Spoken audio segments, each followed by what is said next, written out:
लड़कियां किसी जिहादी ट्रैप में फंस रही हैं तो उससे थोड़ा सावधान रहना पड़ेगा।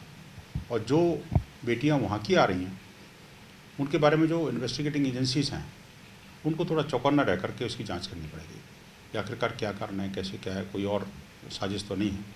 तो ये दोनों ही बिंदु हैं जिन पर के वास्तव में समाज को भी और पुलिस प्रशासन और शासन और सरकारों को भी थोड़ा चौकन्ना रहना पड़ेगा कि जिस तरह की गतिविधियां बढ़ी हैं तो एक चिंताजनक स्थिति तो है, लेकिन समाज जागरूक है तो मुझे लगता है कि, और दूसरा ये कि पुलिस प्रशासन भी डिटेल इन्वेस्टिगेशन कर ही रहा है। लेकिन हाँ, मैं साथ ही साथ हिंदू समाज को भी अपील करूँगा कि बेटियों को, बच्चों को अपने संस्कारों की ओर प्रेरित करें और उनको अच्छा बुरा क्या इसके बारे में बताएं। साथ ही साथ जिस तरह से लव जिहाद की बीभत्स घटनाएं अनेक बार देखने को मिली हैं, कहीं 35 टुकड़े तो कोई 50 टुकड़े, कभी धर्मांतरण तो कभी आतंकवाद की राह में धकेलने वाला काम, उनसे सजग रहना पड़ेगा और बच्चों को जागरूक भी करना पड़ेगा। देखिए, बात यह कि जब वो मनमोहन सिंह जी की सरकार थी उस समय जो बैक एंड में काम करने वाली सोनिया सरकार थी, जिसके रिमोट कंट्रोल पर सरकार चल रही थी, उस समय भी एनएसी एक बिल लाने वाली थी जिसको एनएसी नाम दिया। वो वास्तव में तो सुपर गवर्नमेंट थी। तो सांप्रदायिक हिंसा रोकथाम विधेयक, ये सांप्रदायिक हिंसा रोकथाम विधेयक की रिप्लिका बनाने की कोशिश यहाँ पर एक तरह से कर रहे हैं लोग। ये समाज बर्दाश्त नहीं करेगा। जहाँ हिंदुओं के व्रत पर त्यौहार और कुछ मान्यताएं आती हैं तो तुरंत सरकार चौकन्नी हो जाती है। उनको वो भी नज़र आने लग जाता है कि इस सांप्रदायिक रास्ते से नहीं जाना, यानी कि ये सेंसिटिव एरिया है, उस सेंसिटिव एरिया से आपको नहीं जाना। लेकिन जब मुहर्रम के जुलूस निकलते हैं तब न तो कोई परमिशन की आवश्यकता पड़ती और न ही उन पर कोई प्रतिबंध लगता। आप देखिए कि राजस्थान का, देश की राजधानी दिल्ली के अंदर जिस तरह से कल बवाल मचा है और देश भर में लगभग 10 स्थानों पर मुहर्रम के जुलूसों के माध्यम से हिंदू समाज पर और वहाँ के स्थानीय लोगों पर हमले हुए हैं, ये बेहद चिंतनीय है।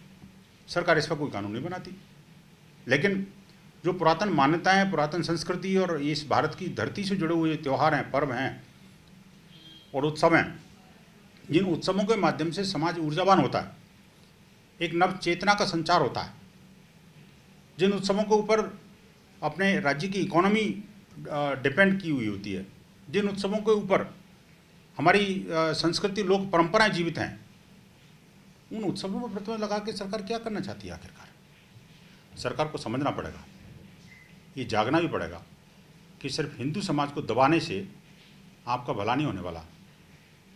मैं अपील करूंगा कि माननीय राज्यपाल महोदय से भी कि इस बिल पर कदापि हस्ताक्षर न करें, और सरकार को भी पुनः आग्रह करता हूं कि ऐसी हिंदूद्रोही मानसिकता से बाहर निकले, नहीं तो जनता जवाब देना जानती है, इस बात को मानना चाहिए।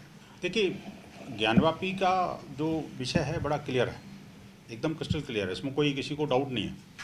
और इसीलिए हमने ये अभी तय किया कि भाई हमने कोई जन आंदोलन नहीं चलाना। विश्व हिंदू परिषद को देश की न्याय व्यवस्था पर भरोसा है और कोर्ट में जिस तरह की जिरह चल रही है और जिस तरह का जो डॉक्यूमेंट्स हैं और तथ्य और सत्य हमारे सब पक्ष में हैं, तो हमें पूरा भरोसा है कि हम जल्दी ही और कानून के माध्यम से ही, माननीय न्यायालय के निर्णय के माध्यम से ही भगवान भोलेनाथ के उस पवित्र ज्योतिर्लिंग को मुक्त कराएंगे। जिस तरह से हमने राम जन्मभूमि को मुक्त कराया था, हम काशी विश्वनाथ को भी मुक्त कराएंगे और इसी लीगल बैटल के माध्यम से ही मुक्त होगा। और इसमें मुझे लगता है कि संपूर्ण समाज आशान्वित भी है और सजग भी है, एक एक चीज़ को बारीकी से देख भी रहा है। तो हमें आशा है और दूसरा ये अपेक्षा भी है कि जो जिहादी समुदाय है, जो लगातार न्याय व्यवस्था की धज्जियाँ उड़ा रहा है, उसको न लोअर कोर्ट में विश्वास है, न हाई कोर्ट में विश्वास है, न सुप्रीम कोर्ट में विश्वास है, लेकिन उसके बाद बार बार उनका समय बर्बाद करने पर तुला हुआ है और बार बार मुँह की खा रहा है। उनको समझ लेना चाहिए कि तथ्य और सत्य अब आपसे बहुत दूर जा चुका है। बार बार जो काशी के नाम पर जो बाबरी का रोना रोते हो, उससे आप बाहर निकलना पड़ेगा। बाबर गया, बाबरी गई। अब आपको औरंगजेब को भी अपने मन मस्तिष्क से निकालना होगा अगर आपको भारतीय बन के रहना है तो। और काशी विश्वनाथ तो देखिए सिर्फ हिंदुओं की नगरी नहीं है, ये तो विश्व का केंद्र है, ज्ञान का अथाह भंडार था। उस ज्ञान के अथाह भंडार को लूटने की, उसको ख़त्म करने की कुचेष्टा जो आक्रांतों ने की, अब उसके परमार्जन का समय आ गया। अब आवश्यकता इस बात की है कि लोग समय पर जाग जाएं तो ज़्यादा अच्छा है। बाकी तो भगवान भोलेनाथ का भव्य मंदिर तो वहाँ बनना ही बनना है। देश और दुनिया की हर बड़ी खबर के लिए सब्सक्राइब करें नवतेज टीवी और पल पल के अपडेट्स के लिए बेल आइकन को दबाना ना भूलें, क्योंकि आपकी खबरों का भरोसेमंद साथी है नवतेज टीवी।